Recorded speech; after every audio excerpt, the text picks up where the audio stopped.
Le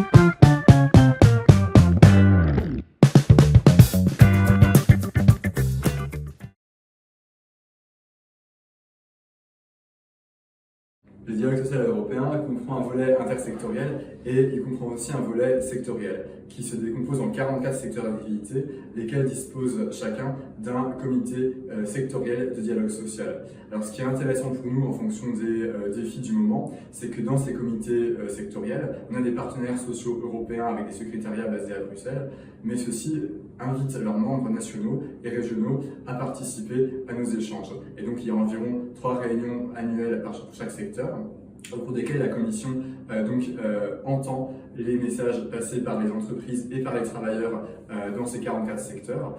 On peut effectivement en entendre énormément de choses en ce qui concerne les contraintes réglementaires, en ce qui concerne la situation concrète des travailleurs. Et puis, ce qui est très intéressant aussi, c'est que c'est un moment de recherche de consensus sur des messages communs de la part des partenaires sociaux des deux côtés. Et donc, ça nous arrive fréquemment d'avoir ce qu'on appelle les résultats du dialogue social, qui très souvent prennent la forme de déclarations conjointes ou de messages en quelque sorte portés par les partenaires sociaux des deux côtés envers les institutions pour faire passer des priorités. C'est quelque chose que nous voyons fréquemment dans des secteurs caractérisés par la prévalence de petites et moyennes entreprises. C'est d'autant plus intéressant que ce sont des secteurs où, évidemment, les acteurs de terrain, sans ces dispositifs européens, auraient plus de difficultés à faire remonter leur message du fait de leur capacité opérationnelle un peu plus faible. Donc, ce dialogue social européen, de ce fait, contient vraiment une dimension extrêmement concrète qui permet en principe à chacun de pouvoir s'exprimer dans la mesure où la passerelle est faite par les partenaires sociaux européens.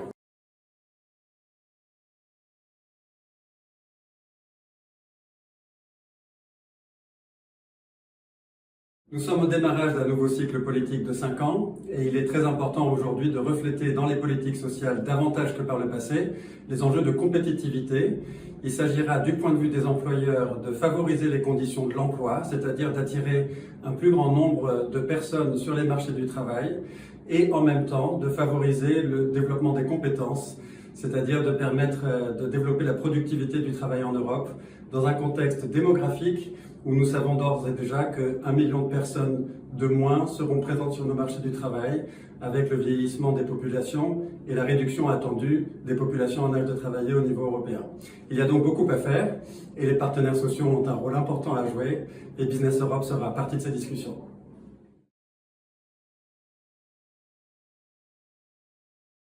L'Union européenne prend ses marques pour une commission qui, dans les prochaines 5 années, a comme objectif de renforcer la compétitivité pour s'aligner sur l'Amérique et sur la Chine.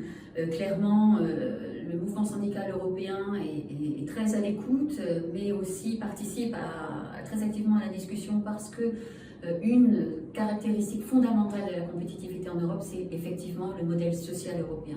Le modèle social européen fait partie de cette dimension qui permet à l'Europe d'être compétitive et c'est là où les investissements doivent avoir lieu. C'est là où effectivement les investissements dans l'humain, les investissements dans le monde du travail pour des meilleurs droits, pour des droits plus protecteurs des travailleurs soient mis en place de telle sorte que l'ensemble de la compétitivité profite à tous, aux entreprises, à la société et aux travailleurs.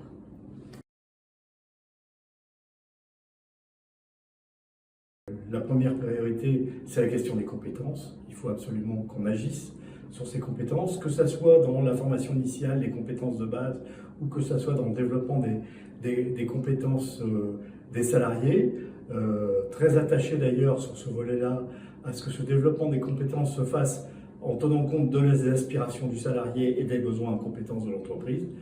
Je pense que ça c'est important de le signaler. Et puis la deuxième priorité pour nous, c'est d'agir sur la simplification.